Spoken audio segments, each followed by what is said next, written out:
Coming up on this week's show, how to make your own homebrew Mega Drive development kit. The Amiga finally gets a decent Street Fighter 2 port. And we go inside Activision and Acclaim with Rod Cousens.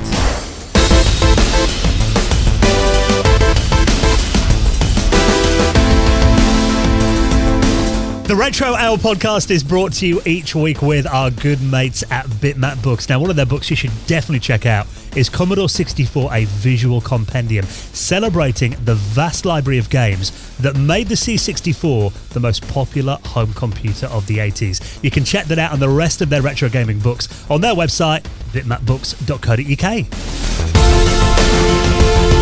Hello and welcome to the Retro Hour podcast, episode number 311, your weekly dose of retro gaming and technology news with me, Dan Wood. Me, Ravi Abbott. And me, Joe Fox. And a very warm welcome to the podcast that comes out every single Friday and takes you back to the classic days of video games. Or as we like to call it, the golden age of gaming.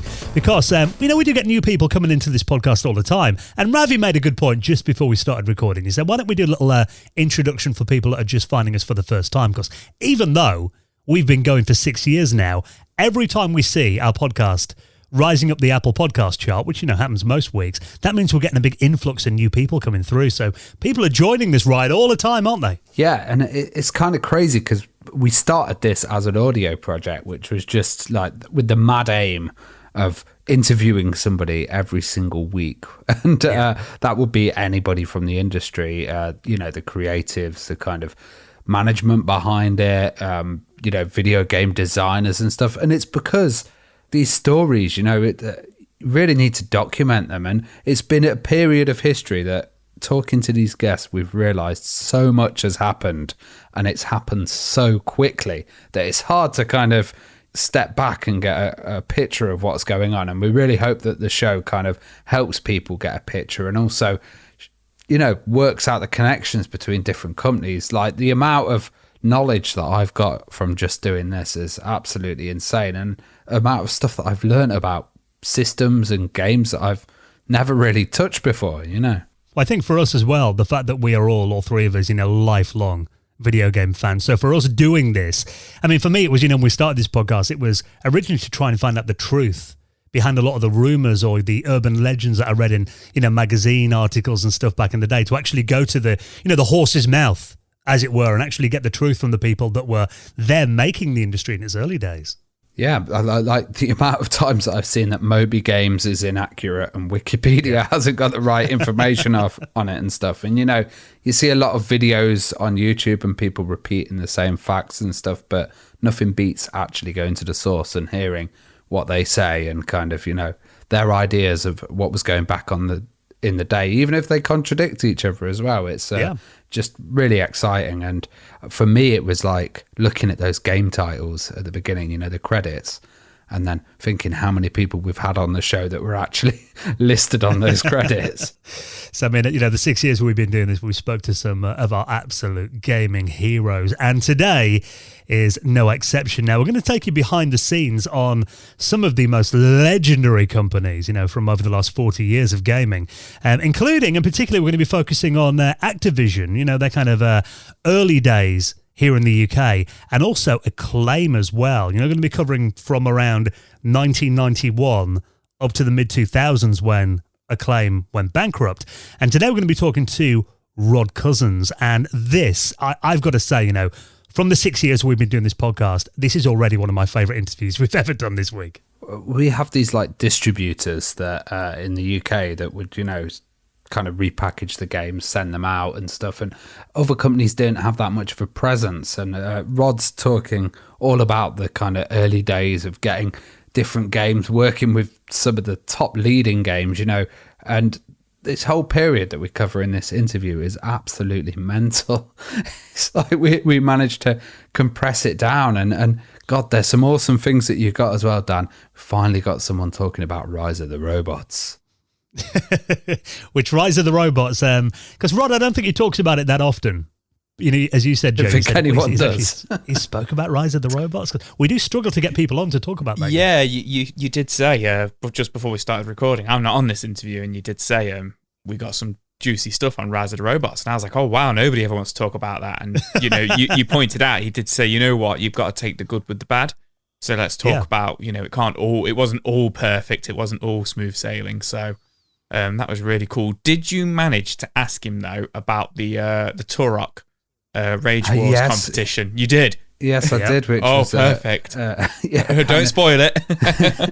there was some interesting gimmicky stuff that they did later on. Love it. Let's say in Activision, yeah. Yeah, so we go from, the early days of the industry when he was working at Quicksilver, on Jeff the home Minter computers, guys like him. So there's a load of stuff in this interview. You're going to really enjoy the story behind there, what kind of went wrong with R-Type and porting that to the home systems as well, and the drama behind all that. I mean, there's some fascinating tales, stuff we haven't heard before, so it's an honor to be joined by Rod Cousens. He'll be coming up on the podcast in around 25 minutes from now.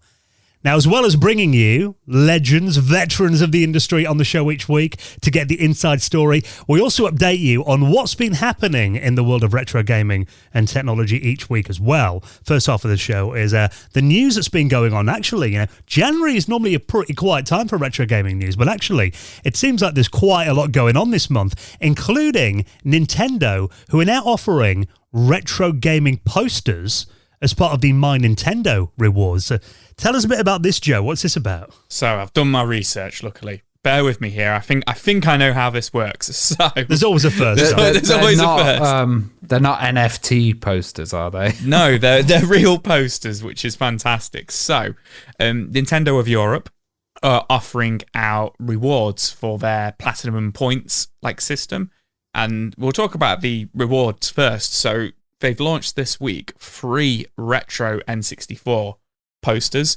They've got a Zelda Ocarina of Time poster, a Mario Kart 64 one, and a Star Fox 64 one, or Lilac Wars. It is listed as Star Fox 64, but it's Lilac Wars, and for us UK people. But they look pretty cool. They're like the Ocarina of Time ones, kind of looks like custom artwork. And they really, really look like of the era. What you'd have in your room. When you were a teenager or, a young kid back in the day with your favourite games plastered across the walls.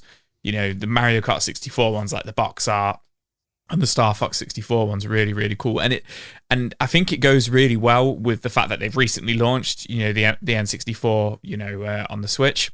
So I think Nintendo are realising, that these games are really popular at the moment. There's a lot of N64 games actually being re-released on the Switch and stuff like that at the moment. So... And they work well, actually. I've been playing some of them. They work really well. And, it's not often I find, in the 6 years of us doing this, that Nintendo go back and look at these things. They usually just kind of push forward and they don't look in the rearview mirror. They just they don't tend to put these games back out or stuff like that. Not that they don't accept, that these things have happened and celebrate them and stuff like that, but you don't see it that often. So it's really cool to see them doing it as one of their rewards. So I had to check out what are these rewards. Is it an NFT kind of thing? Is it something you pay for? Did they come with posters originally? Because some games, yeah. So some games would come with posters and maps and stuff like that, or a map. like GTA would come with a poster, but because I remember even GTA on the PlayStation came with a poster built in. Yeah, on the flip side, but also. PC games and stuff, some of them would come with posters in the big box releases, but console stuff did that? Yeah, some console games did it. So, a lot of Nintendo games did it as well. I can't think any right now off the top of my head, but I know, Ocarina of Time, not Ocarina of Time, sorry, A Link to the Past, which was the Super Nintendo Zelda, did it. Don't think these games had posters that came with the games, but there definitely would have been posters of these games, I imagine, in Nintendo Power and stuff like that. So it's cool to see them revisit them. But in terms of the points, you ask, I wasn't too sure how you earned these platinum points. So they cost 500 platinum points for the set. So you get all 3 of them in the set, I believe, which is pretty cool. So I thought they might be points that you earn from buying Switch games. You buy this Switch game and you get 100 points to claim on the online store.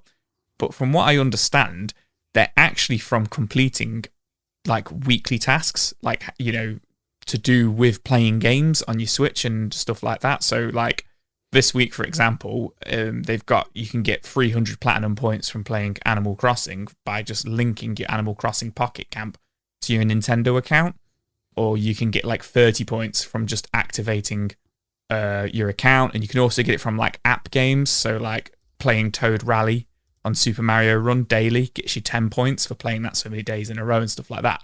So, 100 points for just linking your Nintendo network ID to your Nintendo account. You get 100 points for that. So it's just from being a Nintendo fan and playing Nintendo games. So obviously you've got to purchase the games and stuff in the first place and purchase apps on your phone and stuff like that. But from just playing them and linking up your accounts and clearing World 2 on Super Mario World and Super Mario Run 2 will get you 50 points.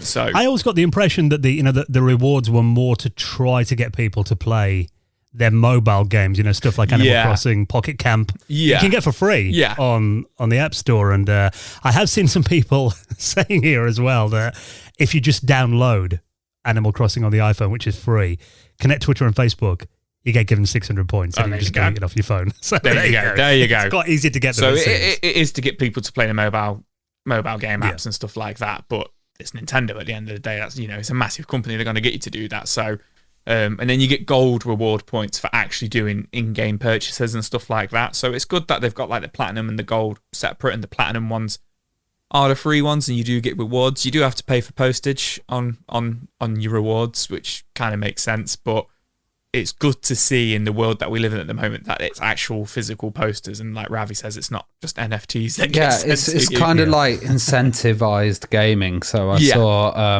Red Dead Redemption had one, which was like the multiplayer, which was it go online every day and you'll get this amount of gold or whatever. And I think it's probably because they've got stats which have come back and said the amount of Switch owners that aren't connected to this.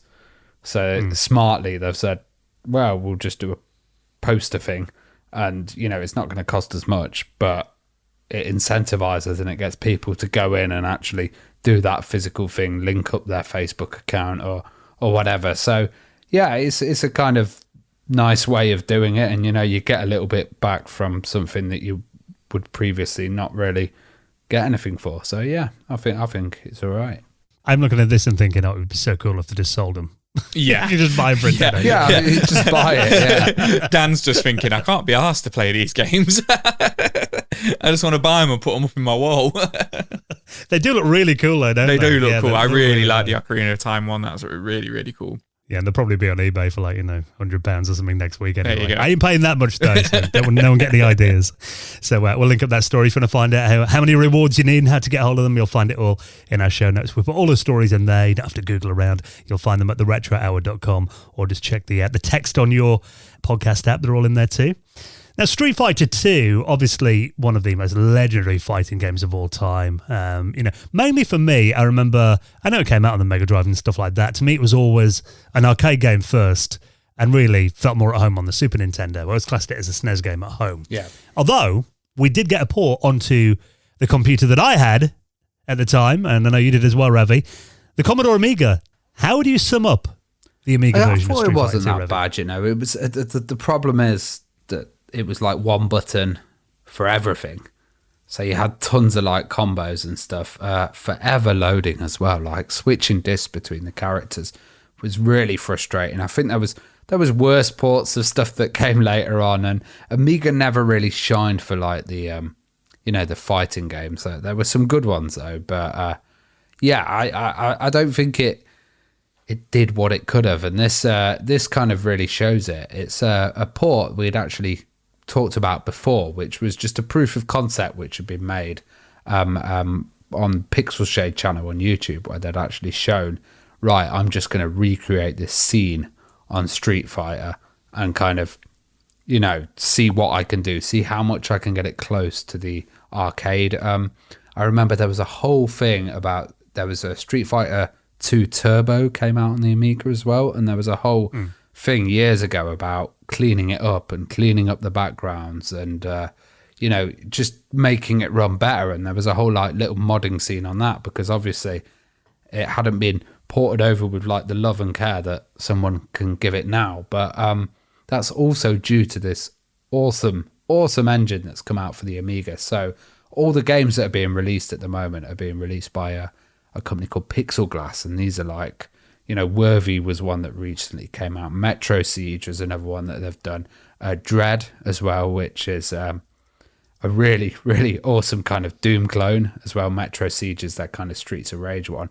And this is all based on the Scorpion engine. And the idea of the Scorpion engine is it takes modern components and ideas and kind of ways of doing it, like, converting the PNG files and stuff. And it targets the Amiga 500. So it's targeting like the lowest kind of powered Amiga that you can get. And I think that's really cool. A lot of these ports came out with like, you need an extra RAM expansion or accelerator card. So using this Scorpion engine, have actually now made a playable demo of that, a tech demo of that Street Fighter kind of that we saw on YouTube.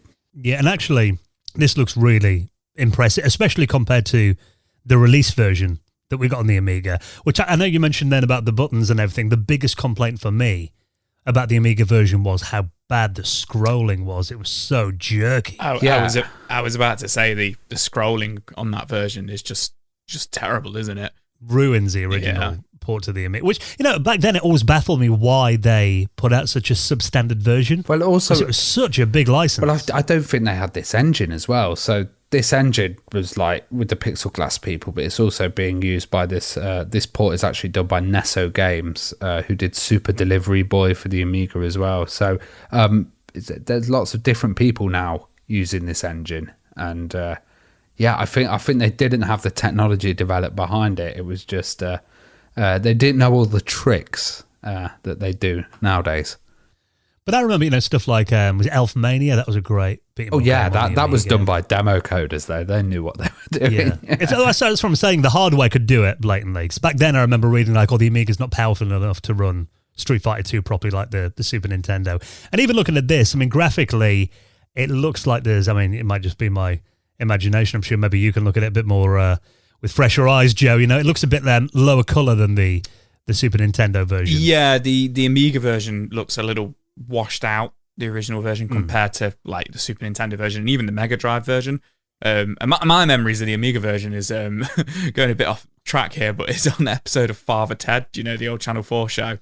Yeah. Where Father Dougal's playing it with like the bad boy priest, and they're like playing the Amiga version with the one button with the stick. And I always remember thinking, like, why does that version look so choppy and washed out compared to, and I'm more familiar with the Super Nintendo and the Mega Drive version than the arcade version. But yeah, the version that, Ravi's been talking about here, the tech demo version of it, it just kind of fixes everything that was wrong with the Amiga version, the original Amiga version for me. Like straight away, the color palette just looks so much better. It is not particularly super bright or anything like that, but it just looks more real, and just the tones in it are just so much nicer.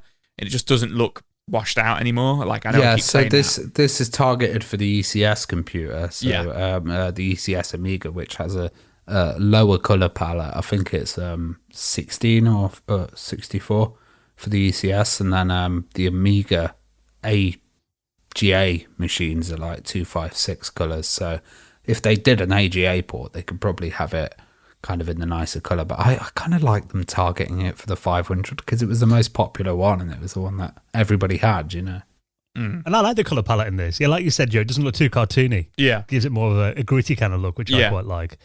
And you can play this by the looks of it, this downloadable ADF. I haven't tried this yet, but I intend to this weekend. Looks like you can only play as Ryu and Ken in this. It's not a finished game, and apparently he's saying, it's only meant to be a technical demo. He said, copyright goes to the respective owners and everything as well. He's not going to make it into a full game, but he said there's a little disclaimer in here. Maybe it can be an inspiration for someone to work on a full remake of the game. There you go. Hopefully it happens then. Well, I think we've been seeing so many good titles coming out, and like the foundations for stuff is there now. So, I just can't wait to see more stuff arrive and ports get kind of cleaned up. And yeah, it's just really exciting to see the kind of releases that are happening in the Amiga. And especially working at the Amiga magazine, I'm seeing loads of stuff at the moment on Amiga Addict. It's like, wow. Well, that's the thing, because I don't know what Capcom are like with how harsh they go after fan projects. But it would be cool, because, obviously Capcom are never going to remake it for the Amiga, so it would be nice if they let the fans do it. In my experience, and we spoke about it before, Capcom are pretty good. Like when Daymare came out, which was a Resident Evil clone. That was a fan project of Resident Evil 2, people remaking it, and then Capcom contacted them and actually invited them down to the studio and said, look, we're actually making Resident Evil 2 remake, so you're doing really well with yours, but can you make it into something different? And they actually showed them some stuff. So Capcom are usually pretty respectful, I guess is the best word for it. So I guess unless they're intending on putting out another Amiga version of Street Fighter, they'll probably just leave them to it, to be honest. So that's reassuring words for someone who might want to make this into a full game. I mean, don't take that as gospel. I don't work for Capcom. You can blame Joe if he gets sued. Yeah, exactly. So if you want to download that, it's an ADF file. You can back it on a floppy disk or your Go Tech or whatever. I'll link that up in our show notes as well. Obviously, a lot of people are making new games for retro systems. Did you ever stop to think kind of what it was like, if you were making a game back in the retro days, for example, making a Mega Drive game back in the late 80s or early 90s, the kind of kit you'd need, because obviously back then for consoles, really it was these official development kits that you needed to get hold of. And we've talked to people on this podcast before about how expensive they often were to get the official ones. I mean, sometimes you were talking hundreds of thousands of dollars to get the official development kits, back then. And actually, I'm looking through, there is a great article on retroreversing.com that details the amount of different Mega Drive / Genesis development kits that were around back in the console's heyday. And there are loads of them in here as well. I mean, start with something called the Super Mega Drive, which was a very early development kit as well. And this looks like it's really just a massive circuit board. It looks like a huge old school PC pretty much, but with Mega Drive ports on there. And I know that some developers use stuff like, the Mega PC or the Terra Drive back then that were actual, PCs and Mega Drives to make them. But there were, looking at it, there were loads of different Mega Drive development systems that they made back then. But actually, this article here by a guy called Torre Nestinus, he's a guy who actually made his own Mega Drive hardware dev kit from scratch back in the early 90s, because he couldn't afford one of the official ones, and he wanted to make Mega Drive games at home. Now, I'll link up this article. It is pretty technical. I've got to say that, but it's very cool. I thought, when you linked us up to this, I thought he'd made it recently. I didn't realise he'd made it, back in the heyday of the Mega Drive. This was 30 years ago, which is insane. This has got, hundreds, if not thousands of cables and stuff like that. So he just did this. He just did this from his own know-how. There was no Google or anything like that for him to jump on. No.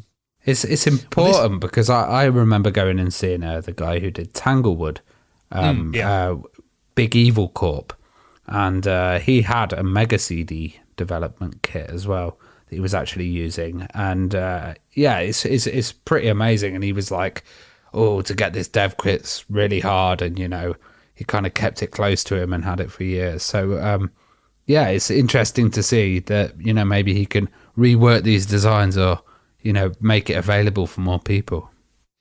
What I love about it is, he was actually doing development on the Atari 1040 STE, so an Atari ST he was using. Which obviously has the same CPU as a Mega Drive. Got the Motorola 68K in there. So it kind of goes really in depth. This article is several pages long and it goes really in depth technically. But this guy says, really, he knew 68K assembly language, and he thought there must be a way that he can actually do the coding on the Atari ST and get it over to the Mega Drive. But obviously he had to kind of figure out stuff like how the Mega Drive handles cartridges, the interface between the cartridge and the RAM of the system as well. So really he did quite a bit of reverse engineering, not only of the Mega Drive, but also the cartridges and all the buffer chips in there as well. And he had to build his own PCBs. And eventually what he got is this system. There's a few different prototypes, and there's images of them all and in-depth explanations on how they all worked.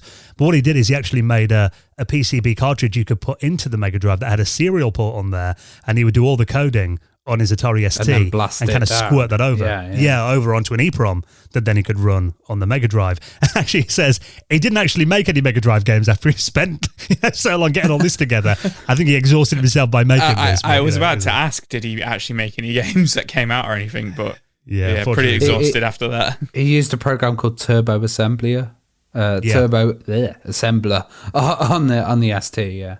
Yeah, and there's also, he talks about how he makes some music for it as well, a program called Audio Sculpture, which is a sound tracker. So, it's really interesting if you want to see, because like you said, Joe, in that pre-internet era, even someone who makes kind of Mega Drive games using emulation today and getting it on the original hardware, I think is pretty cool. But the fact that someone was doing this, homebrew style 30 years ago in his bedroom, that is pretty hardcore. Not to upset the guy if he's listening or anything, but the fact that he never actually made any games on it, maybe it doesn't work.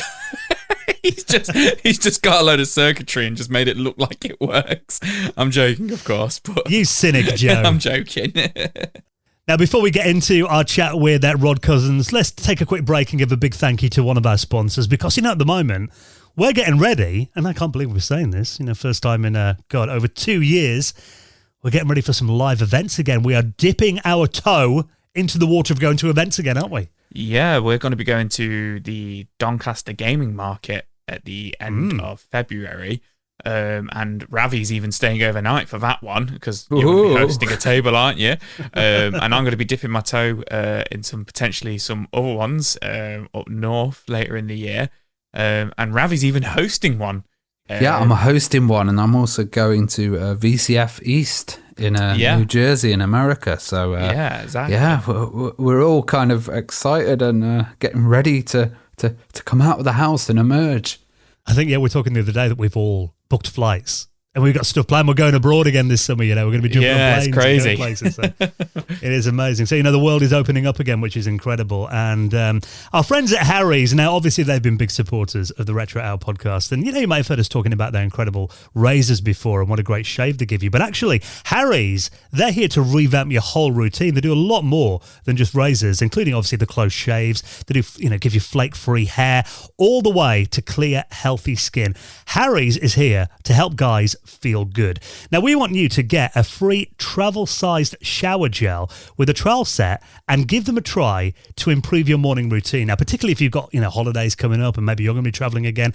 With this, you'll get their expertly engineered weighted handle, a 5-blade cartridge crafted by artisans in their own German factory, complete with a precision trimmer, a handy foaming shave gel for effective lubrication. You get the travel blade cover with, everything you need for life's adventures in there as well. A free shower gel, which we're including for Retro listeners as well. And I know us guys have been fans of Harry's anyway. You always said, Joe, I think you used to use an electric razor, but then switching to Harry's, it gives you a really close shave, something that I know kind of changed your life when you used it. Yeah, so, I tend to keep a beard because I am terrified of shaving because I get such bad acne and cysts from shaving. And whenever I've used Harry's, it's actually been really smooth. And I don't know if that's just down to the razor or if that's down to the gel that comes with it. But either way, the combination of it just works really well with my skin, which is a particularly sensitive skin. So I've always found and trusted that Harry's actually does give me a really, really good shave without any of the mess that comes with it. Not that I've kissed you on the cheek, Joe, after you've shaved with Harry's, but it looks baby smooth. It does look baby smooth. It knocks 10 years off me, put it that way. And obviously stuff like cleansing and exfoliating before you shave, that increases the chances of cleaner results as well. And their products are formulated with zero sulfates, no parabens, dyes, they're alcohol-free as well, no nasties in them as well. So we will need to take up this incredible offer and give Harry's a try. Let them transform your morning routine. There's nothing like, you could have a shower and a shave at the same time, get out of the house quicker. Perfect if you go on holiday, get this in your travel case. So if you want to support the Retro Hour, get your own shower shave kit right now by redeeming a free Harry's trial set. All you need to cover is the £3.95 for delivery. They will sort everything else. So head to this website right now, harrys.com/retro. Have your set delivered and start a shave plan. Your freebie is going to be added at checkout, so no codes or anything to remember. Just make sure that you use our exclusive link so they know that we sent you. That's harrys.com/retro, and a big thank you to our good mates at Harry's for their support of the Retro Hour podcast. Now, of course, Patreon is the lifeblood of this show. We have sponsors some weeks, but Patreon is really what keeps this podcast coming out every single Friday. And I think it's fair to say, we've mentioned it before, that we couldn't do this show if it wasn't for our loyal patrons, could we? Not at all. And the community's so nice as well. I really enjoy chatting to our patrons. We just did a patrons chat, which was absolutely awesome. The hangout, and we do the After Hours podcast as well, which we just recorded this week. And we've hit episode 20 of the After Hours podcast. So if you support us on Patreon, you will get 20 episodes extra. Yeah, and we covered the year 1993. And I think before we went into that, because I mean, the After Hours podcast, we kind of do lots of different stuff, but every other episode is like looking at 1 year in gaming and tech.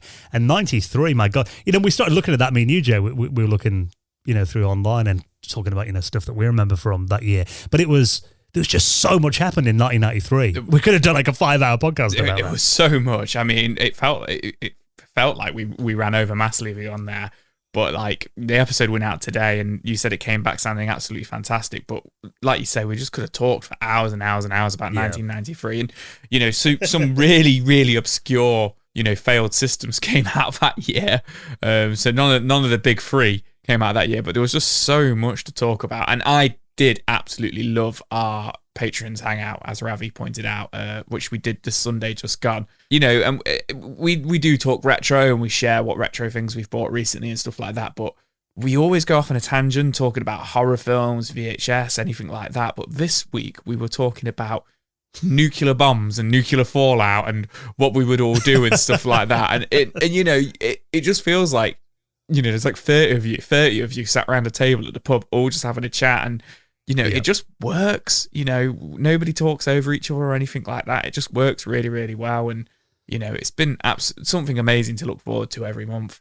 Yeah, so you can join us for that. All patrons are welcome. Obviously, gold members and above get the After Hours podcast each month as well. I must admit, this month has been probably the quietest month we've ever had on Patreon in terms of new sign-ups. I think our last one was Mike on January the 9th. So, it's been a quiet few weeks. We get that, a lot of people are still a bit skint after Christmas and everything. But if you would like to support us, it does make a big difference. And obviously, just make sure that we can cover all the running costs of doing this show. We're not paying for doing it out of our own pocket. And you get all those perks as well. You also get the normal podcast early. You get it ad-free as well. And also, you get exclusive stories. And actually going to be dropping a full exclusive interview show for our patrons in a couple of weeks' time as well. So we'd love you to join us on there. Come see us on the Hangouts too. All the details to sign up to our Patreon. You can do it for the cost of a cup of coffee once a month. That's all it takes to keep this podcast going, and you'll find all the details at theretrohour.com. Right then, let's get into some amazing stories going inside classic companies like Activision and Acclaim and lots more as well. With this week's special guest, Rod Cousens, is next on the Retro Hour podcast.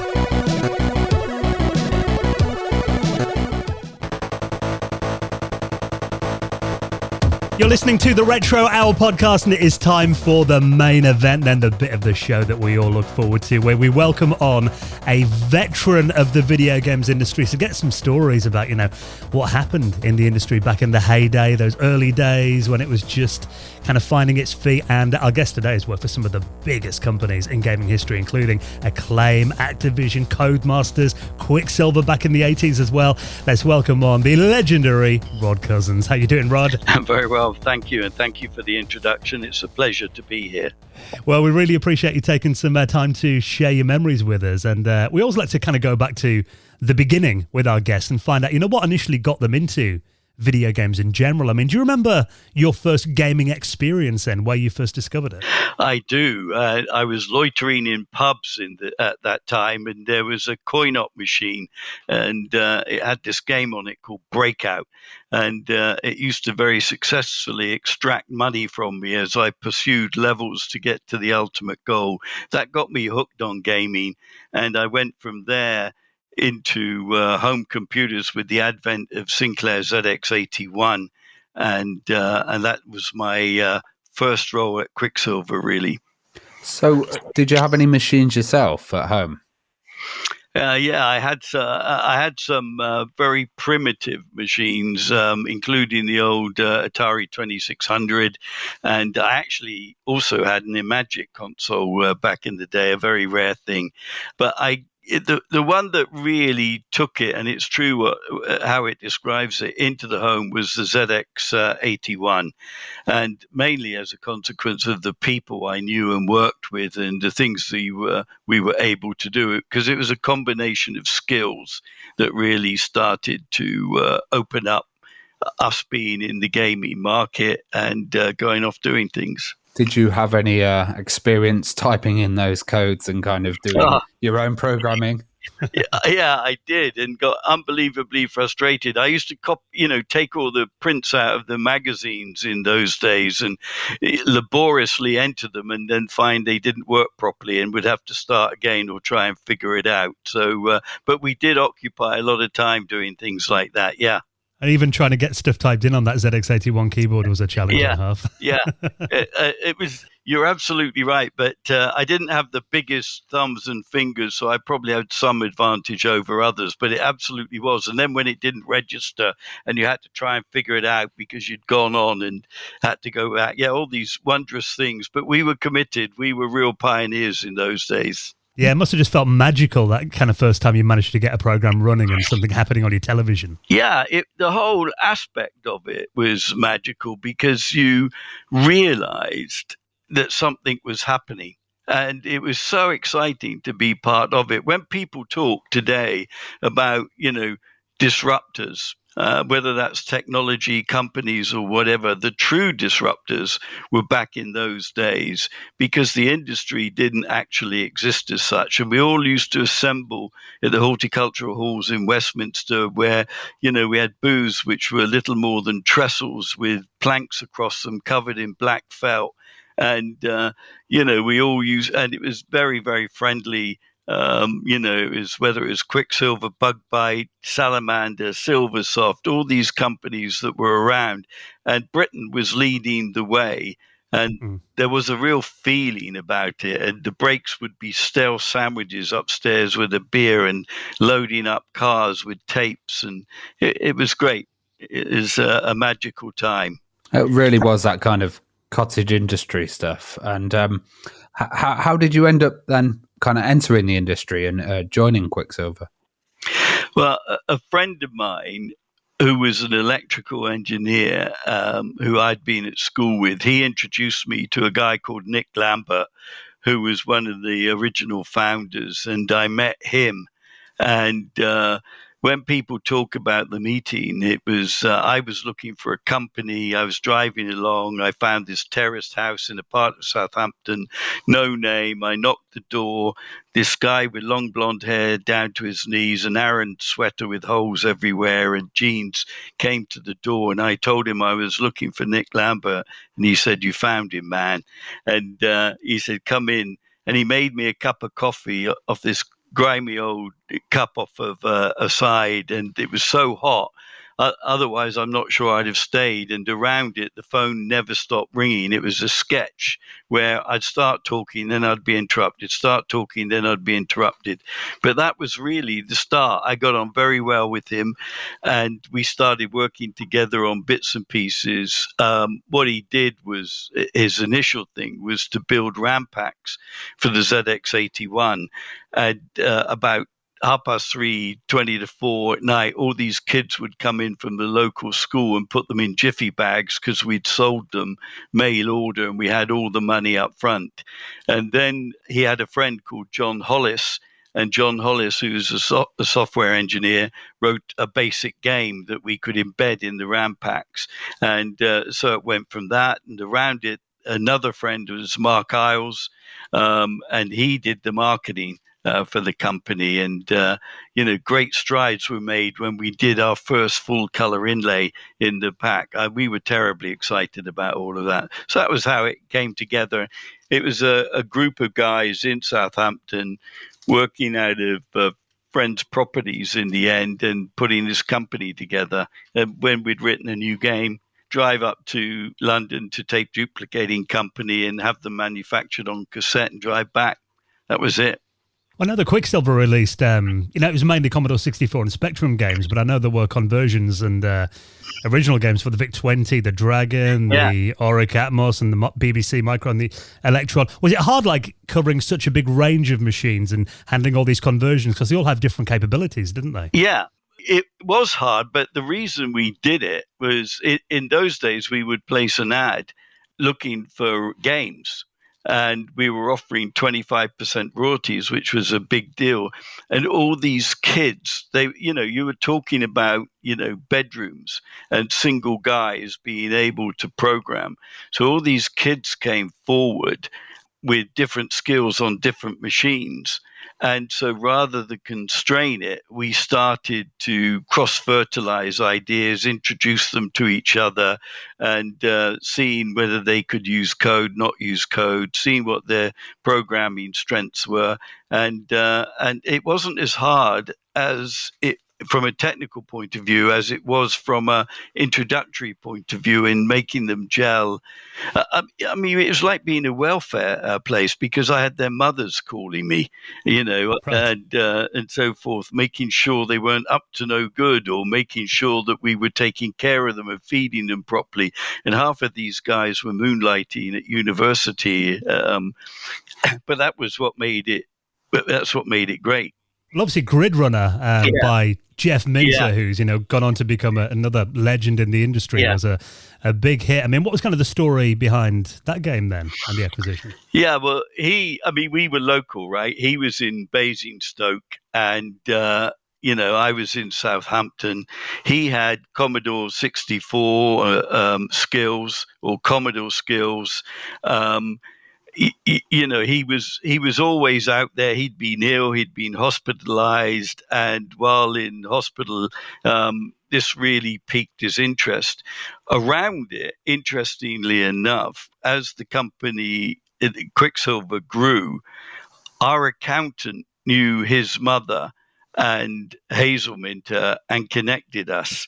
And so I got together with Jeff Minter. I drove up to Basingstoke or Aldermaston, just outside Basingstoke, and just hung out with him. And I thought he was a very out there, talented guy with some real vision.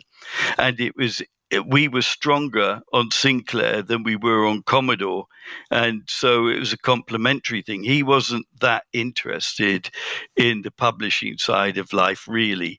So we took more of the weight of that away from him and let him concentrate on designing games. And we were prepared to give him a big canvas, and exploit his ideas. And it was a great relationship. I mean, I still think a lot of him to this day, and think he was one of the true visionaries in our industry. Often criticized, not necessarily as commercial as he could have been, true to his principles. I mean, he was always his ideas and everything were always slightly wacky, and his love of llamas, which was real. That was always a talking point, but he never sold himself out. He was never like that. He would follow through on his vision and his dreams, and he's true to his principles. Well, Ant Attack was another revolutionary game at the time. Was that like a Spanish company that you guys did a deal with, and then? No, that was Bugaboo in Spain. Ant Attack was Sandy Sandy White up in Scotland, and that was another hysterical thing, because when I talked about we advertise for games and so forth, that came in the post in a jiffy bag, just literally that.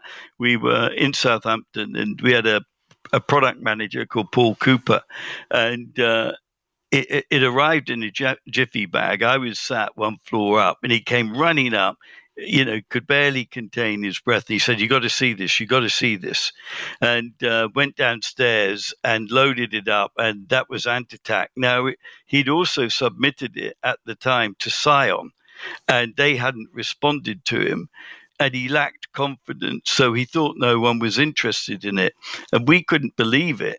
And he had a girlfriend who was great at art. They were both up there in Edinburgh Art School, I think it was, and Angela Sutherland. And I called them and I said, "We liked the game, and could I come up and see them?" And you could feel the suspicion down the phone. He said, "Why? Why do you want to do that?" And I said, "Well, we really like the game." And he said, "Well, you don't need to come all the way up here." And I said, "Well, okay, I'll tell you what we'll do. We'll fly you down and I'll pick you up from the airport and drive you down to Southampton, and we can hang out together and you can see if you like us and take it on from there." And he said, "Why do you want to spend that money?" And they were very suspicious. Anyhow, I did persuade him to fly down. And in those days, when you walked into Heathrow, the baggage carousel. You could walk straight into the baggage carousel.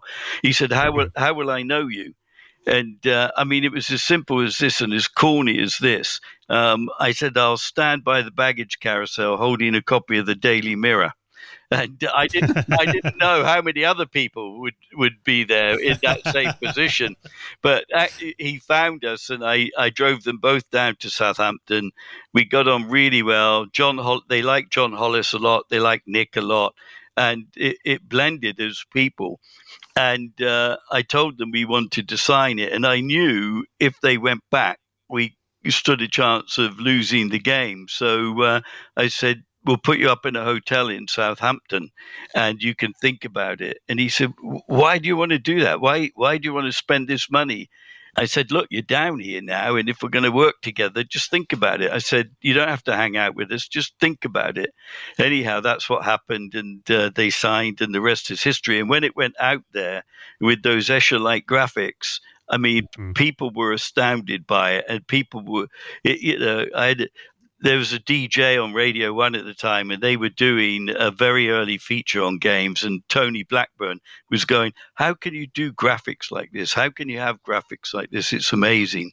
And the only other thing that came close thereafter was, Ultimate Play the Game, which became Rare, and the Stamper Brothers, and stuff like that. So halcyon days, and we did great stuff. And as I said, groundbreaking stuff. These were not, this was all really original and different, a different steer. Well, it was the first isometric game. Basically, it was a 3D soft solid.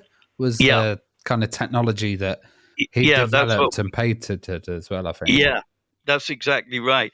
To tell you how far-reaching this was, a man who has been very influential in the field of video games in the UK and indeed on the global stage is a guy called Chris Deering, who ran PlayStation. And when he started off life in games, he was at a company called Spinnaker. And I went out to see to CES in Chicago and met him.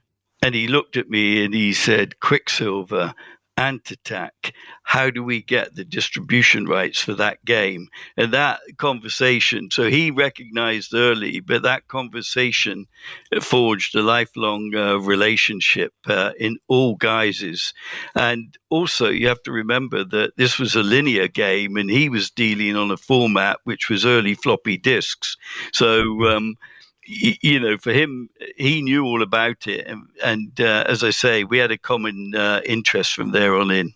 Well, Quicksilver also published their first licensed game, The Snowman, obviously, which is now, an adapted part of Christmas now, from watching the cartoon series. And it was a book by Raymond Briggs. I mean, what was kind of the backstory there and that game? Yeah.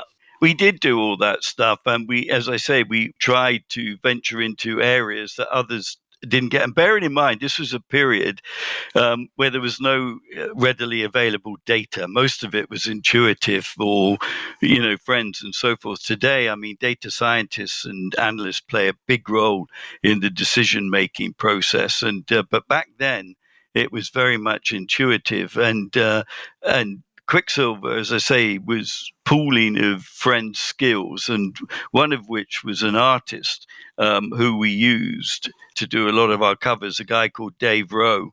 And his wife had also done books, done the art in books, etc. Very fairy tale, picturesque, that type of thing, very fine, detailed art.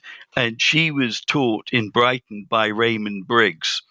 And Dave Rowe, when Snowman came out and was a massive success on TV, Dave Rowe said, why don't we go and speak to Raymond Briggs and see if he'd be interested in, putting it on a home computer. And that's what we did.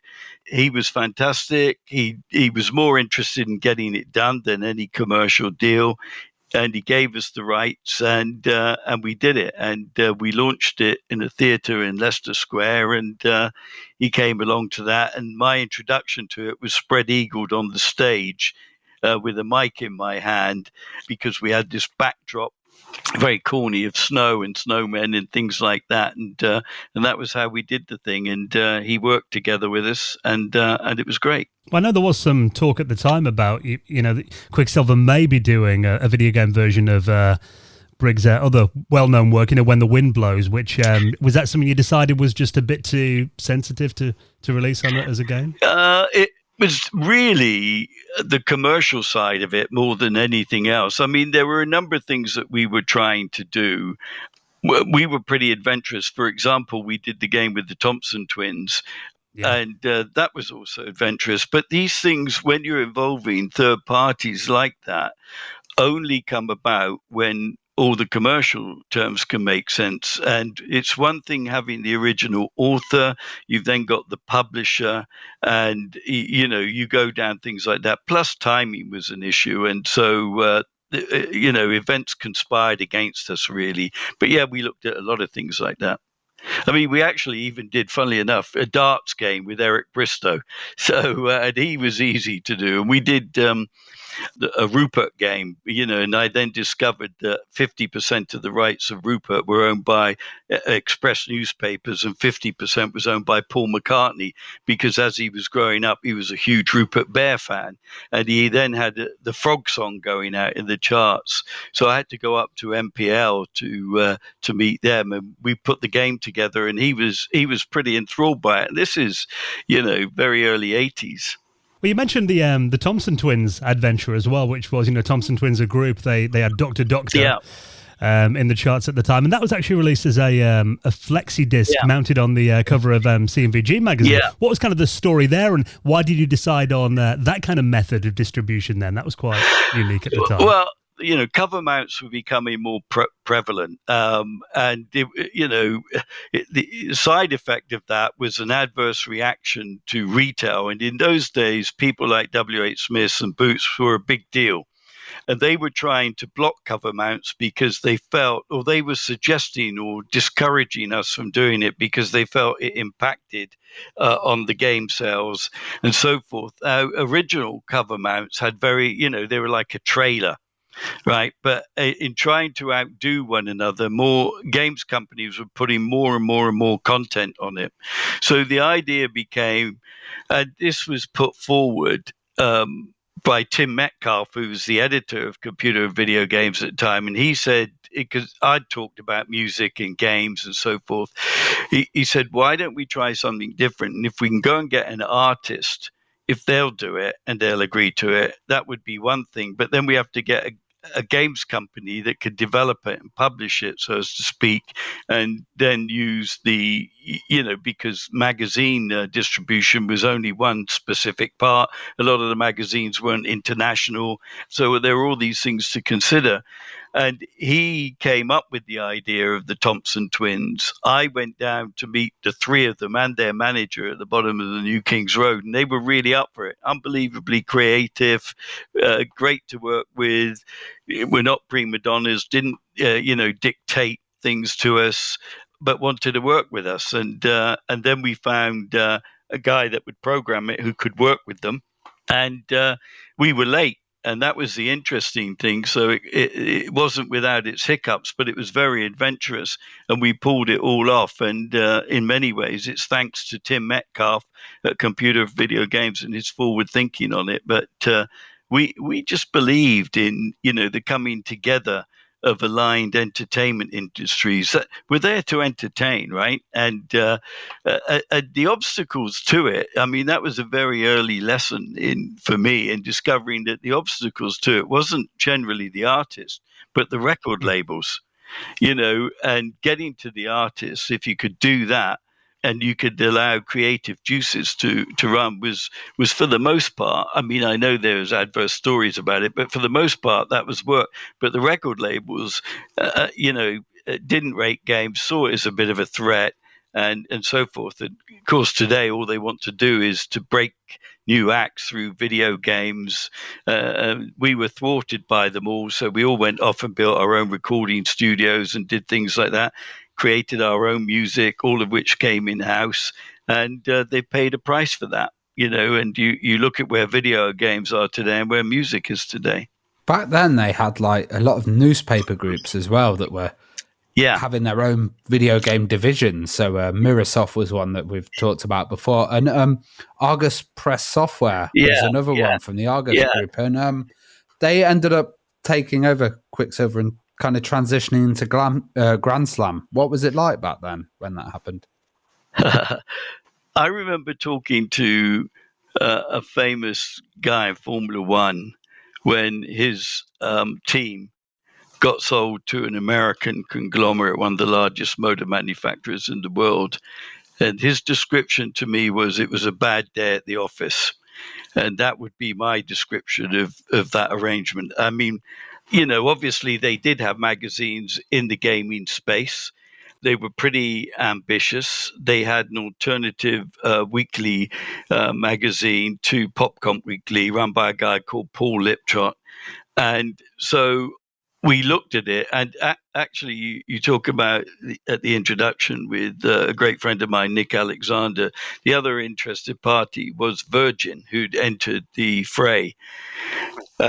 Argus Press Software decided that they should be in games publishing, and they came after Quicksilver. Nick Lambert, one of the founders, had now decided that it was a business that he was uncomfortable with. He was traveling the world. His involvement on a day-to-day basis had diminished. And so I called him and told him about this. And I asked him what he wanted to do. And he said to me, how much will I make out of it? And I told him, and he said, well, can you give me that out of the company? And I said, no. And he said, well, I think we should sell it. And essentially that's what happened. QS was based in Southampton with a group of free-spirited people that had developed a chemistry together that worked. And they wanted to, no sooner had they bought it, they wanted to take it up to London. I told him it wouldn't work that easily. And they said, well, now you're on the other side. It's your job to make that happen. But I'd also had inserted in my employment agreement with them that they couldn't move me within a 12-mile radius of Southampton. And so I went up to tell him I wasn't going to move. He said, go out and have lunch, think about it, don't be stupid, and come back. And I went out and had lunch. I called my lawyer and he said, tell him to get lost. I went back in and told him to get lost, and I left. So that was, they then didn't really do anything with the company because the heartbeat of the company, it wasn't just me, Mark Isles, Paul Cooper, guys like this had gone. And it came under the stewardship of a guy called Ron Harris. Nothing happened with it. And they basically got rid of it to Grand Slam Entertainment. And it was sad. You hear that so often, we hear stories about larger companies acquiring small creative teams, when they take the people out of it, it's the heart and soul and all the creativity's gone, hasn't it? It's just a name then. And it's bizarre to me how many of these big companies didn't realize that at the time. Yeah, they didn't back then. They were buying something that wasn't manageable in a corporate world and adopting their culture, their processes, their checks and balances. And you also have to understand that most of these companies of the day were early public companies. And for gaming companies that had come up by their bootstraps that hadn't had any experience of that, it was a mismatch. I would say it's a lot better today. It's not perfect. There are still notable instances of things that have gone wrong, but it is better.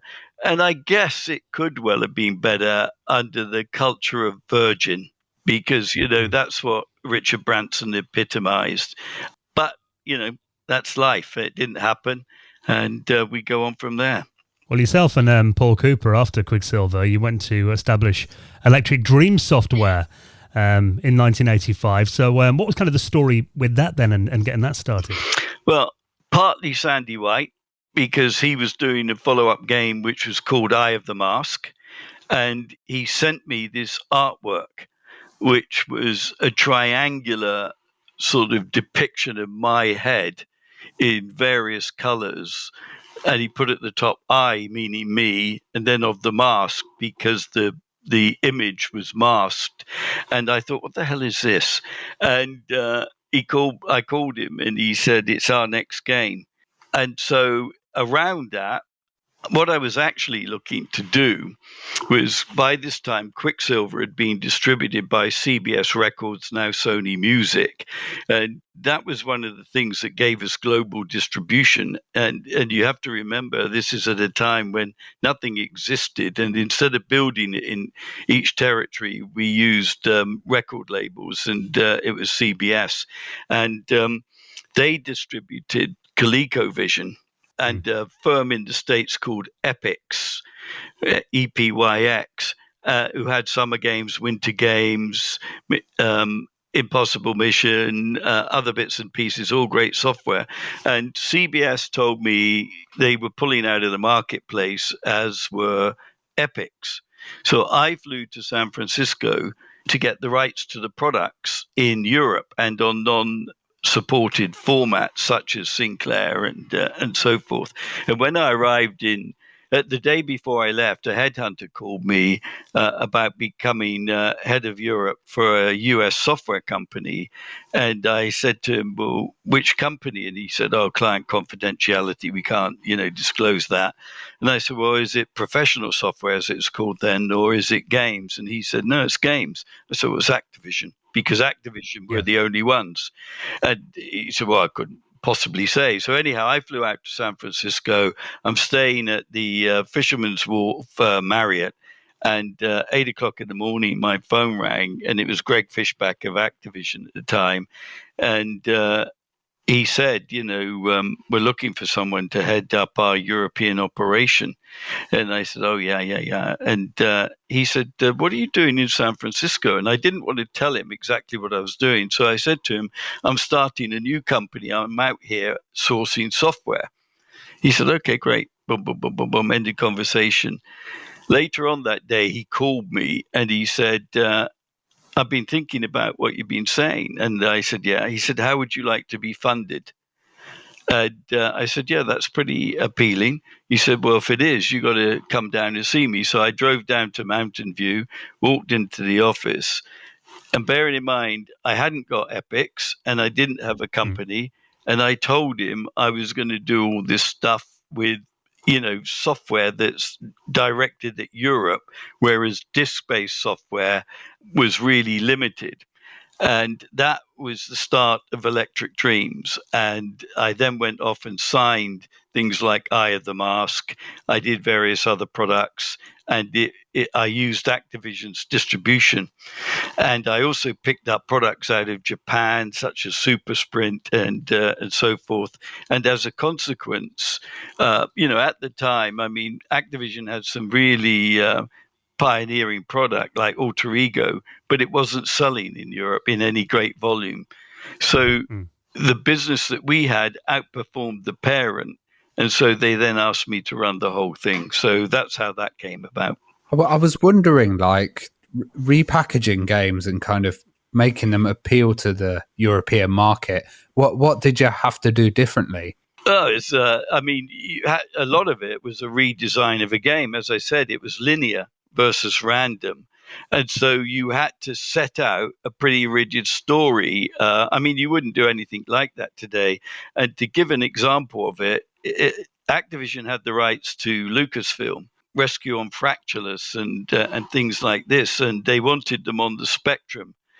So between Activision, LucasArts, and ourselves, we had to rewrite it in a way that you could put it on tape and the game would evolve. In my view, it was never quite as good, but we did the best we could. And actually, the volume we got out of those, I think there was Eidolon, Rescue on Fractureless, couple of others, we did pretty well with it. So a lot of it involved, more than anything else, a redesign of the game mechanics so that they would run on a tape.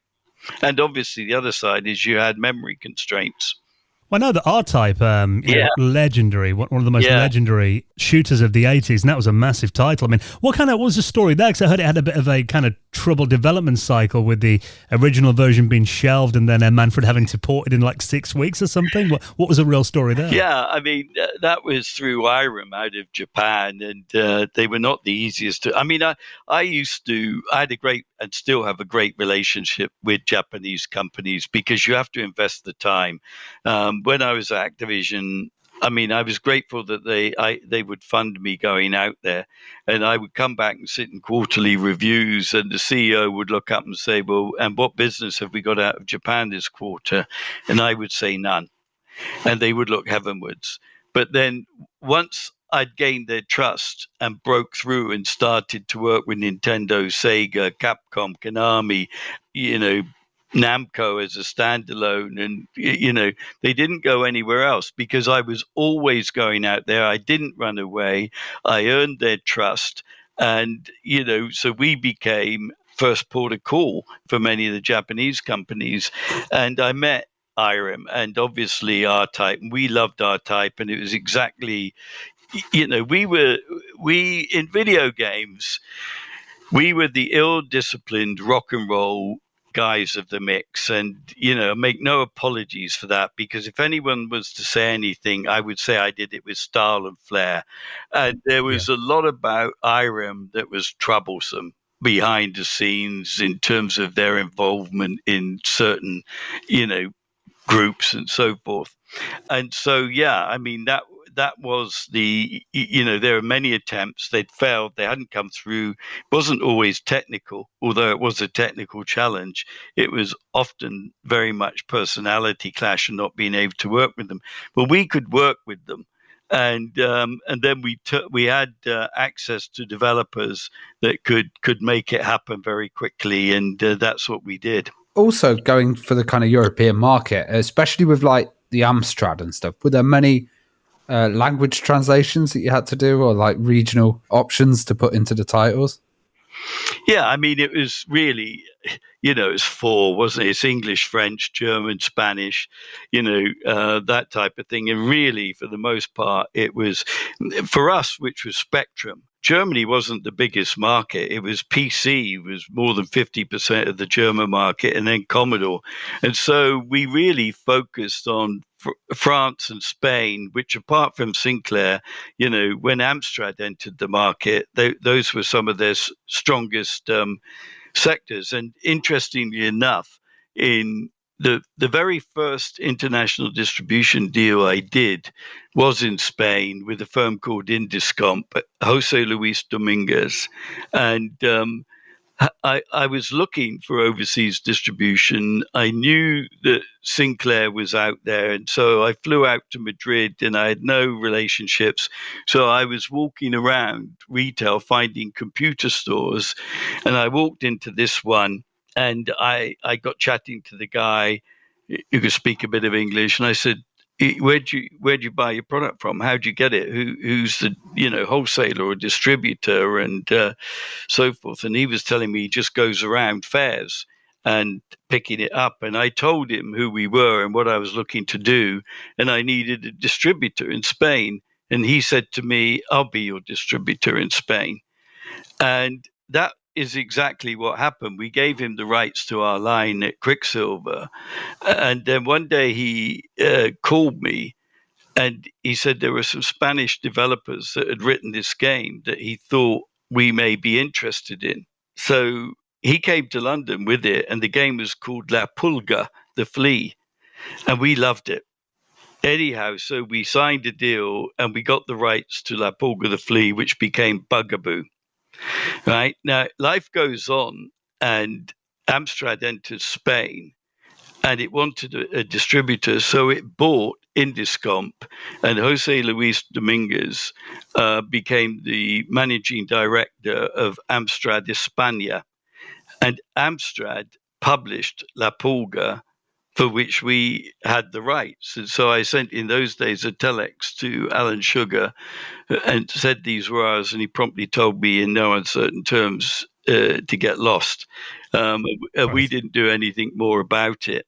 But that was how we entered Spain. That was how we picked up Spanish product. And I read an interview recently with Jose Luis Dominguez, which was conducted down in Mallorca on his boat, and his boat is called Bugaboo. So, so there you go. I was wondering, did other companies kind of see the American market or the Japanese one as a bit more sophisticated and superior than the European one, or look down on it at the time? They definitely saw. Well, it was bigger. I mean, if you regionalize the thing, bearing in mind it was cut into three in those days. It was the United States and Canada, it was Europe, and it was Japan. And Europe was number three. And one and two was always a toss up, depending on the title, between Japan and the States, and that was really because of the large influence of coin-op, and then the consoles with Nintendo and Sega. They did look down on European software initially, but they then came to respect it. And I mean, a lot of the European software as such were conversions of games that were done in the States, or, Japanese games, etc. I mean, I did quite a few of them at Activision, particularly with Sega titles like Afterburner and stuff like this. It was between us and US Gold. And US Gold, apart from having some Ocean as well, Ocean had strong relationships. They had Operation Wolf, and they had a strong relationship with Capcom. Jeff Brown at US Gold and Centresoft had strong relationships with Access and with Epix and some people in the States. And so we took stuff that was created and developed in the States and published it in Europe, and or converted it and published it in Europe. So that was why, I think. I think, obviously one big difference about having, the home computer scene was much more successful in Europe than it was in like Japan, for example, where, it was a bit more console focused and America was like the NES. How much of a piracy problem did Activision have in Europe at that stage? Yeah, I mean, piracy was a problem not confined to Europe. But, if I step back a little bit, the thing that was really obvious about the British scene was the development talent. The development talent and creativity in Europe was top draw, could compete against any of them. And I remember I was out in the States when I was at Activision, and I was walking into places and I was seeing all these incredible setups with workstations and great, hosting computers and so forth. And they weren't necessarily any better or as good as what was done in the UK. And I asked an American, pretty good guy from a technical point of view, why he thought that was. And he said, because you guys, your source was normally something like a BBC microcomputer or a Sinclair Spectrum, which against what was available to developers over theirs meant we had to work harder and get more out of the processors than the counterparts over there who were lazier and not as creative. And I actually think that was probably true at the time.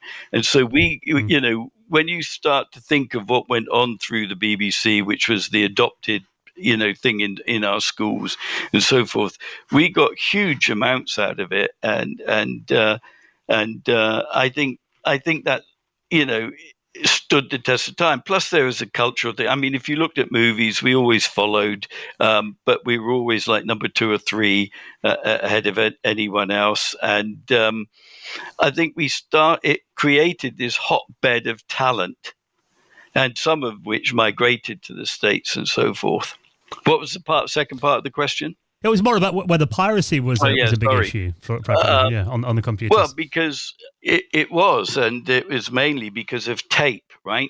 And which was very easy to pirate. And I remember I did a Newsnight program where we tracked and followed them around in the UK. I also remember I went out to Singapore when we were under the ownership of Argus Press Software, and a member of the board was a guy called Tim Gold-Blythe, who was also, and Michael Spicer, who's in the government.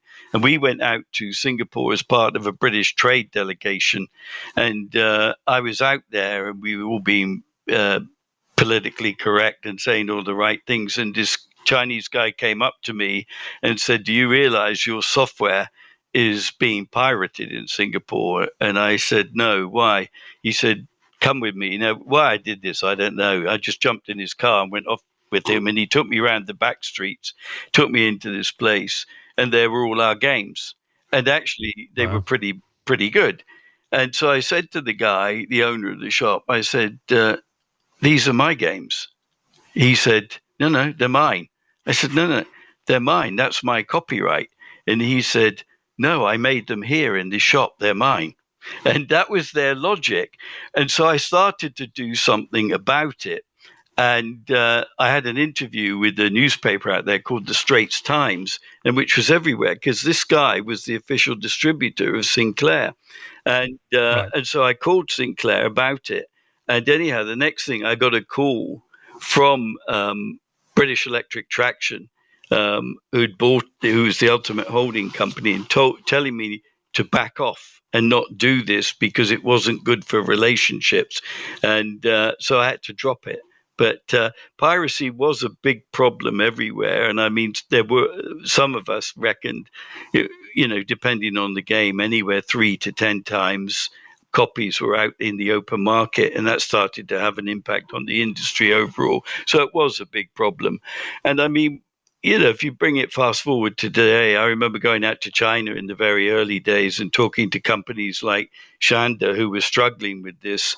And they said, well, you may as well give the game away free. And really, that was the prelude to free to play because they couldn't beat the pirates, no matter how sophisticated encryption they had and so forth. So they, again, changed the game design, gave it away, and then went back to a coin-op model where you design it for people to keep, paying microtransactions to get through the game. Well, in 1991, you joined Acclaim Entertainment, and The Simpsons at the time was like worldwide huge hit, and they were releasing kind of Simpsons games. Did you guys work closely with the Simpsons people at all? Yeah. I mean, it was fantastic. I mean, we did all the Simpsons games, Krusty's Funhouse, the whole lot. We, you have to work closely initially with Fox, but also Matt Groening on the game design. Some of the development was done in the UK as well. And so we did work closely with them. And I'll never forget, because in those days in video games, you had 5 licenses, a license for 5 games granted by Nintendo and the same by Sega. And, Acclaim bought a company called LJN. So in that way, we could have 10 games a year to get out there. And Nintendo was distributed by a company down in Portsmouth where Mike Hayes was the head of marketing. And we spoke, and he agreed to promote The Simpsons. And when I went down there to do it all, it was using Bart to promote Mario and the SNES system. And I told him I was irritated by that. But it also led ultimately to us breaking open distribution. We were the first people to do that. We broke, and it was pretty brave at the time because we escaped the clutches of the hardware, the platform holders, and did our own distribution using Polygram for the physical stuff, and then all the video stores, because they were open from 8 in the morning to 10 at night. And that was the way we could break it open and open up the whole market, which is what the market benefits from today. Yeah, and I mean, I remember, as a 10-year-old kid getting Bart versus the Space Mutants packed in with my Amiga 500, it came with it, and seeing that introduction animation, it was cartoon perfect, and obviously Bart Simpson was the coolest character in the world for 10-year-old boys at that time, so you hit the market perfectly. Yeah, I mean, it was... but the language, right, and the whole terminology and the style, I mean, it became a whole thing right the way, across the... it was great. And of course, it was truly global. And they were good to work with. And they're just, I've had the privilege of working with those guys, and in later life, the South Park guys. And, it's grown through a generation where they've embraced video games, so they get it and they're good to work with, and they have their own views, and you have a pooling of creators' resources, which becomes very fertile. Well, if we're talking about massive hits in the early 90s, I remember that Acclaim handled the home ports of Mortal Kombat, which was a legendary... I mean, my jaw dropped when I first played that in the arcades. And the hype around that game as well. I mean, what do you remember about that game and kind of building up that media hype? And did you get any backlash from, I remember there's a lot of outrage about the blood in the game, which looks very tame today, those original games, but at the time was quite shocking. Yeah, no, I got hauled up in all sorts of areas to answer for it, and lots of aggressive letters from people and so forth. But we knew, it's the same thing. It came out of Midway, coin op, and, we saw it. We wanted to do it. They agreed to license it. And for the most part, the relationship was pretty harmonious. And then to take it over here. But if there was one thing Acclaim was literally brilliant at, it was marketing, which was led by a guy called Rob Holmes, who was a pure genius at it, and a guy called Sam Goldberg. And they came up with a campaign which was filmed down in Wall Street with a load of kids showing aggression with their hands up in the air going, Mortal Kombat. And so I did things like that. And then I sponsored there was big boxing matches between Chris Eubank and Nigel Benn, which they were hyping up as war. So I sponsored those matches. So on the ring floor, it had Mortal Kombat and such like. Anyhow, by this time, Acclaim was pretty well established in Europe. We had all our offices, France, Germany, Spain, Italy, etc. And I came back with this outtake of the marketing of the TV commercial that we were going to use. And, the French looked at it and said, oh, this will never work in France. The Germans put their head between hands and said, you cannot do this in Germany and so forth. Now, our budgets were such, they were pretty big budgets. So I allowed them to go out and get their creatives on making their own TV commercials for each territory. And they went off and did it, and they came back, and I didn't like any of it. And so I then exercised CEO control, if you like, and said, you're going to use it. Anyhow, the next thing was it got an award in Germany. It, got them all carried away in France, and it became the campaign that ran everywhere, that embraced everything. And we put it out there. We put it, in movie theaters. We put it on billboards. We put it on TV, and we did the whole thing. And of course, as you say, it attracted. I think it was Ann Widdecombe at the time calling me about it. I had to appear before the Senate, who read out this text, and they said, do I recognize it? And I said, yes. And they said, why? I said, because it's the instructions for Mortal Kombat. And I think it was Joe Lieberman looked up and he said, you think that's right? I said, I think gamers can distinguish between fantasy and reality, and politicians can't. So I've never thought we were out there being irresponsible, killing people, or, video games. It didn't create Moss Side in Manchester or the Gorbals in Glasgow. Kids from an early age would be in forests breaking twigs and pointing them at each other as though it was games.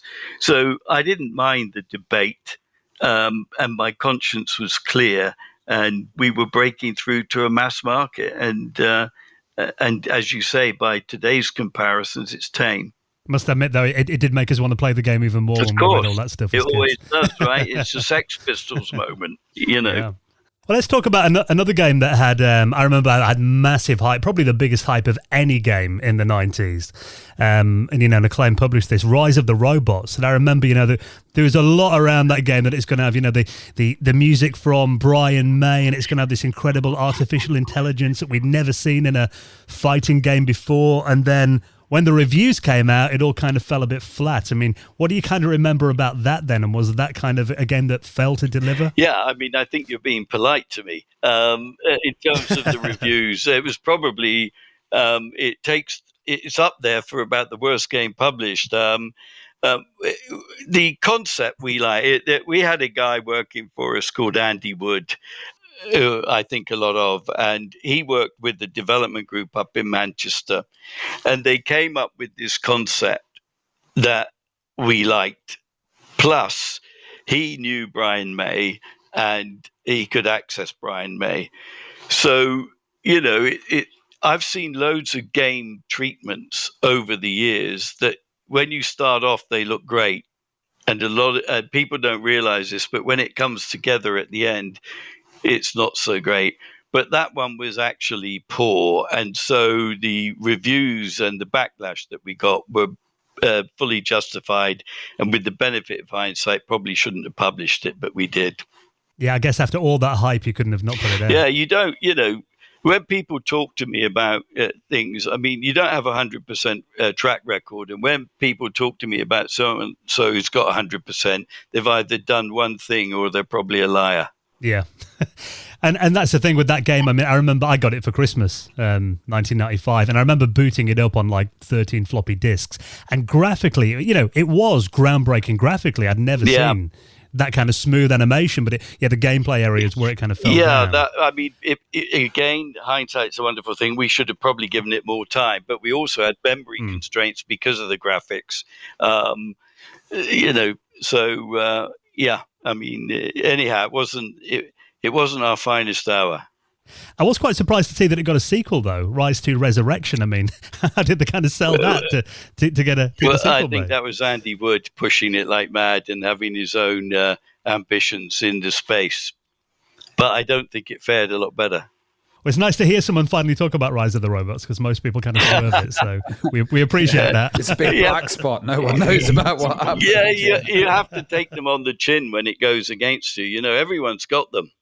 Yeah, I was wondering, during the kind of console wars, it was massively heated with, Sega and Nintendo. Were you guys getting pressure from the different companies or like incentives and stuff like that to kind of port and have the better port for their system? Yeah. I mean, and I don't blame them for that. I mean, we had relationships with both because, back in the early days, I licensed so much product from Sega, where Nick was also at Sega. But I mean, I had a good relationship with the head of Sega, Nakayama, and so forth. And he was a pretty decent supporter of Acclaim. But the closest relationship of all was the relationship between Nintendo and Acclaim, which no one else had. I mean, it was a closer relationship than that enjoyed by, our competitors like EA, because they wouldn't support everything. And Acclaim was a big supporter of Nintendo and came into existence because of Nintendo, because Greg Fishback had flown after he left RCA Records. He flew out to Kyoto and he got a license to publish on the Nintendo platform, but he didn't have a company. The license was granted in the name of Greg Fishback originally, and then when the company happened, everything was changed over. But Nintendo were great supporters, and the original starting points of Acclaim was to take games from Japan and badge them with American licenses like Knight Rider and so forth, and that started to put Acclaim on the map. So the relationship was always closer with Nintendo, and when Acclaim bought a comic book company, Valiant, within there was Turok, and Nintendo wanted an exclusive product from Acclaim that would not be on any other platform. We gave them Turok, and that became a big hit too. And obviously, as you've already alluded to, Nintendo offered great incentives by way of marketing initiatives, and it worked for both companies. Well, that transition from 16 to 32-bit consoles was, a bit of a tricky time, because I remember you had so many consoles that came onto the market that were a bit flash in the pan, like, the Amiga CD32 and the Atari Jaguar, and, systems that weren't around for very long. And then we had the Sega Saturn coming along and the PlayStation, the N64. I mean, was it kind of hard for Acclaim to pick the right systems to back? Stuff like the Mega CD coming along as well that kind of muddied the water. Yeah, there was a certain level of compromise because, supporting those platforms or risk losing support in the future. But the real issue was the inventory risk because, until the PlayStation came along, we were really on cartridge. And if you got it wrong, and you have to pay up front. So in terms of a cash model, it was all cash outflow. I mean, you funded the development, which, 12 to 18 months in those days. You had to fund the manufacturing to fairly long lead times. you would push it out at retail, who would take 90 days to pay you. So the risk was in that inventory, and it was a destructive force to a lot of companies, Acclaim included, but not just Acclaim. And then you did have the thing that sits on the top of it is the relationship between the hardware vendors, and to navigate that was not necessarily an easy task in keeping them all happy. And then, of course, as you rightly pointed out, PlayStation came into the market, Microsoft with Xbox came into the market, and the landscape started to change. And, clearly at the end, Acclaim didn't do a very good job of that. I think its product quality was not where it needed to be, even though it owned a significant development resource, because we bought Probe, we bought Iguana, we bought Sculptured Software. So we had this development resource, but I think it was a weakness. If you asked me to point to any one area, I would say it was the weakness of the product development versus some of our competitors like EA, who I've got nothing but admiration and respect for, and the people there. Were they kind of trying to hit that more like risky adult gamer market as the PlayStation came out? Gamers kind of evolved into that market, because I heard there was a few like gimmicks that kind of backfired. One was famously the BMX Triple X. Yeah, and also name your child a Turok as well. So. Yeah, that was different. I mean, the games, we were trying to appeal to a broader audience, and we were being encouraged by the hardware platform, particularly Sony. I mean, we started off in a business which was pretty young, particularly on Nintendo, right? And, you might talk about 12 to 16-year-old males at one point in time. And now we were going into a market which was 4 to 40-year-olds, and you had to appeal. Plus, you had regional differences as well. That you had to do. So the marketing side of those initiatives was really a European thing, paying speeding fines in France, headstones in cemeteries in the UK. And that was Phil Lay, who was formerly at Sega and then went to Sky, and a guy called Simon Smith Wright, who, funnily enough, went to EA. And for the most part, they worked. But in terms of some of the development, particularly, desperate sensationalism for things like BMX Triple X, that clearly was a monumental failure and shouldn't have happened.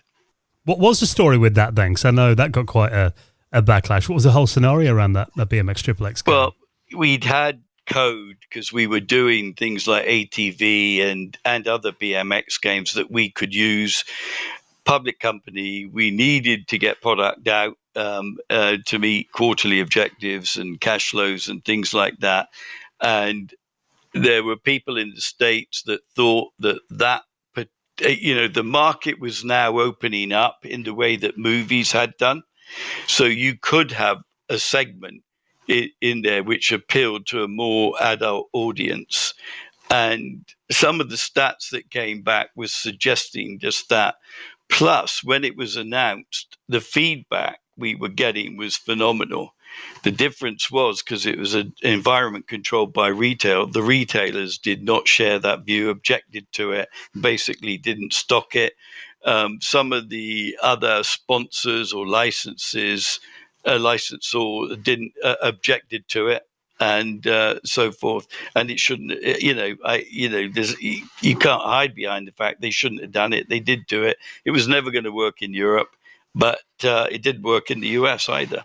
And there was a lot of that kind of sexuality in games, with like Lara Croft being sexualized and Dead or Alive and stuff like that around that time, as that market kind of increased. Yeah. I mean, one of the big things about Tomb Raider and Lara Croft were the cheats and the codes, right, which were readily available out there because everyone wanted to get in and undress Lara Croft, So there was a big element in gaming, almost this underground culture where that appealed. And it is.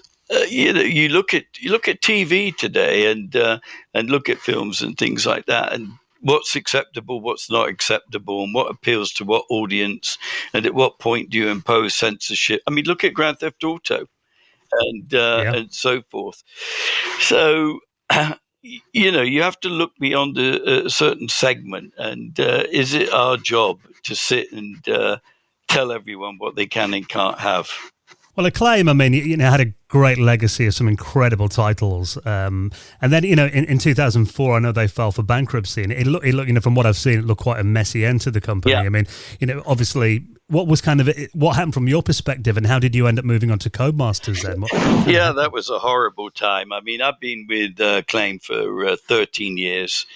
I built the operations outside the United States. I brought people in either, if I had to point to one thing I'm pretty proud of in my career in the industry, it's bringing people in and giving them a career. And so a lot of those people had joined the company because of me and followed me and stayed loyal to me. And Europe was always very successful, always profitable, and so forth. And when it got into trouble in the US, the Americans asked me if I'd go there and run it. Now, the easy thing to do would have been to walk away from it and being the fat cat walking up the road to a competitor. And I couldn't do that. I just could not do that. So I rolled up my sleeves and said, we'll go over there for 6 months. I didn't take my family because, it was risky, and we'll fight the battle. And we were on the verge of turning it around, and we didn't. We lost the battle. I still would contend that it could have been saved and should have been saved. When I look at the catalogue and you think of what that would be in today's market. So it was messy, and then you get caught up in all the aspects, all the wonderful aspects of American corporate law, and which is not to be recommended. But what I had done, to answer your question, is worked with investment bankers throughout my time at Acclaim, because it was a public company and it took me into areas that I wasn't familiar with, because we were either making acquisitions, raising money, or selling things. And it gave me pretty close contact with the investment banking community. And then coupled with that, obviously, being around in Britain for as long as I have, you're into the folklore of Britain. And within the folklore of Britain is the Darling family, and obviously Codemasters. So I knew the Darlings, and at the time I was actually, after Acclaim, I was trying to buy IDOS, backed by Francisco Partners, a US-based private equity company. And while I was doing that, camped in rooms in Wimbledon, I got a call from someone who I hadn't seen for a number of years, but had dealt with at Acclaim, which was a guy called Enon Kreitz, who ran Fox Kids, left Fox Kids. I asked him where he was going, and he said to me, who knows, maybe video games. And he called me about 4 years later, and completely out of the blue, and said he was in investment banking, he was with Benchmark Capital, and he'd invested in Codemasters, and could I tell him anything about it? So I kept telling him things and what I thought, etc. And one day he invited me up to London to have breakfast with him in their office, which was in Balderton Street, hence they're now called Balderton. And I walked in, he wasn't there. I went into a conference room. There was coffee and croissants at one end. I picked up the coffee jug. I picked up a cup, and I never quite got the coffee in the jug before the door burst open, and Enon stood there saying, Rod, I want you to be the new CEO of Codemasters. And I put the thing down, and I said, Enon, nice to see you after all this time. And I told him I wouldn't do it because I lived in southern England and they were in the Midlands. But I said I'd help him if there were any issues. Anyhow, it was a May bank holiday weekend. I was at home. There were some friends of mine with me, and someone knocked at the door, outside the door, and Enon was stood there, and he said, Rod, I'm going to make you see sense. And on the Tuesday, I started at Codemasters. Very persuasive. That was how it happened. Well, Rod, we could talk to you all night about, your incredible memories from just covering that, 40 odd years then. I mean, obviously, we all heard the news last week that Microsoft bought Activision for $68 billion. So that kind of proves what an industry you and your contemporaries created, that, it's worth that much today. I know, it's what Mel Croucher writes about. He's, and another guy sent me a text just the other day, and he said, "Have you still got your shares?" And, I wish. He said, but Mel Croucher's final thing was, where did we go wrong? And I always believed in the industry. I mean, don't get me wrong, I didn't think anyone could predict at that time that a company that had also gone through its troubled times. Don't forget Activision, when Bobby Kotick got it, had been in Chapter 11 in the US. So it was video games were volatile. I mean, I asked Polygram if they would ever buy a video game company, and Alan Levy, who was the head of it, said no, because there's no catalog. Well, today, if you look at the IP that crosses over formats, crosses over generations of hardware, there's more catalog than what there is in the music industry. But the volatility back in those days made it, the British financial community, who can't wait to get into it at every opportunity today, steered well clear of it. You look at what happened to IDOS and things like this. So we were in the Wild West. But I always believed that video games would become the entertainment medium of choice for people, and not just for the young. And I did an academy in Maida Vale in London, and we were at a prize giving day, and the academies are all very political, with all the political parties claiming credit. And so the kids had all these speeches from the headmasters and various dignitaries representing political parties, and I was getting bored. And then the headmaster asked me if I'd say a few words, and I had nothing prepared. But I was minded of Larry, the Oracle guy, Larry Ellison, thing to the Senate when he said, "Is Microsoft a monopoly?" And he asked how many of them used Office, and of course they all did. And so I stood before these kids, and I said, "How many of you play video games?" And lots of the hands went up, most of the hands went up. And I said, "Well, look, let me tell you something. You can be a musician, you can be an artist, you can be a programmer, you can be a data scientist, you can be a marketeer, you can be a sales guy. That's what video games offer you as a career today. And your job is to do well at school and come and knock on my door and make me employ you." Because that's what video games have done. I mean, it's given people careers in ways that if you went to a career officer in a school years ago, wouldn't even come up. I talk at schools about it today. I did one in London a couple of months ago, and I asked, I was talking to the kids. The staff had brought me in, and I'd stopped everything and turned to the staff and said, "Do you give these kids advice on being influencers?" Because it's a different world, and you have to look at it. And I've always believed video games would offer choice in terms of careers to the next generation, whatever that next generation is, and wherever that next generation takes the industry. And that's what makes it so exciting. And that's why I've always been a student of the world market. Well, Rod, I think that's a perfect point to end on there. It has been incredible hearing your stories, and thank you so much for taking the time to come on and share them with us. It's been a pleasure talking to you.